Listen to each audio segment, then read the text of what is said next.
এছাম মানুহে গছ ভাল পাই গৈছে।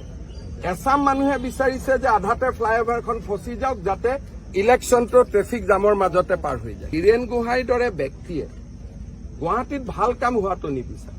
যিহেতু মই কথা দিলো যে আমি গছকেইডাল নাকাটো বা ৰিপ্লান্টো নকৰো, সেইকাৰণে আমি ফ্লাইঅভাৰৰ গোটেই ডিজাইনটোৱে আজি বদলাই দিলো।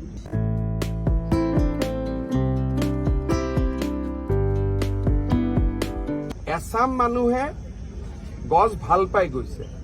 এছাম মানুহে বিচাৰিছে যে আধাতে ফ্লাইঅভাৰখন ফচি যাওক যাতে ইলেকশ্যনটো ট্ৰেফিক জামৰ মাজতে পাৰ হৈ যায়। গতিকে ইয়াত দুই ধৰণৰ মানুহ আছে।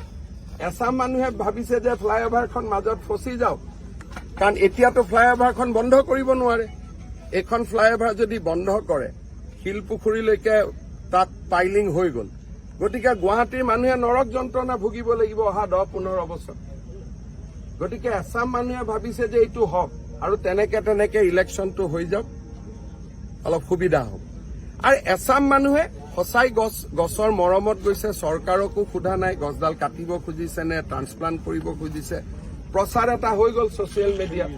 কিন্তু প্ৰথমৰ পৰাই ইনফেক্ট আজিৰ 15 দিন আগতে হাৰিয়ানাৰ পৰা এক্সপাৰ্ট টীম আহিছে যে গছকেইডাল কেনেকে উঠাই লৈ ভাল জেগাত আমি বহাব পাৰো। আমাৰ প্লেন আছিল যে যিটো ব্ৰহ্মপুত্ৰ ডিচি কোৰ্টৰ পাৰত আমাৰ পাৰ্ক হৈ আছে তাৰ মাজতে গছকেইডাল ৰোপণ কৰা।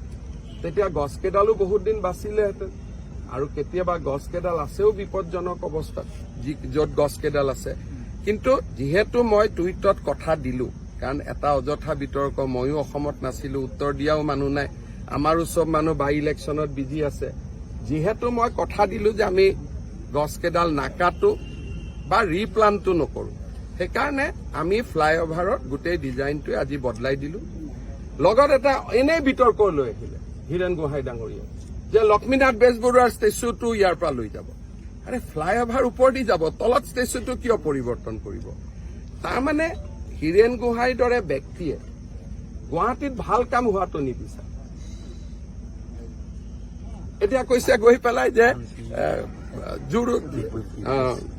আপোনাৰ থানাৰ পৰা ফ্লাইঅভাৰতো গছ কাটিব। মই আজি নিজে গৈ চাইছো, তাতেতো গছে নাই। সৰু সৰু গছ কেইটামান আমি যোৱা বছৰ লগাইছিলো।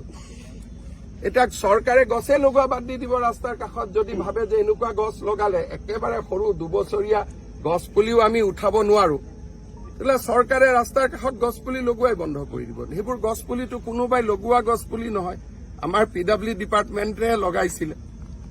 এতিয়া যদি বোলে নহয় তাত একোৱে কৰিব নোৱাৰে, ৰাস্তাও ঠিক কৰিব নোৱাৰে, মেৰামতিও কৰিব নোৱাৰে, আজি ভাৰতত ইমান ডাঙৰ হাইৱেজ বিলাক কেনেকে হ'ল?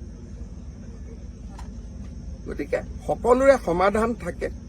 অসম চৰকাৰৰ নটিফিকেশ্যন আছে যে এডাল গছ কাটিলে 10ডাল নতুনকৈ গছ লগাব লাগে। আৰু তেনেকে আজি অসমত ইমান কাম হৈ আছে। এইটোতো কেতিয়াও ক'তো বিতৰ্ক হোৱা নাই।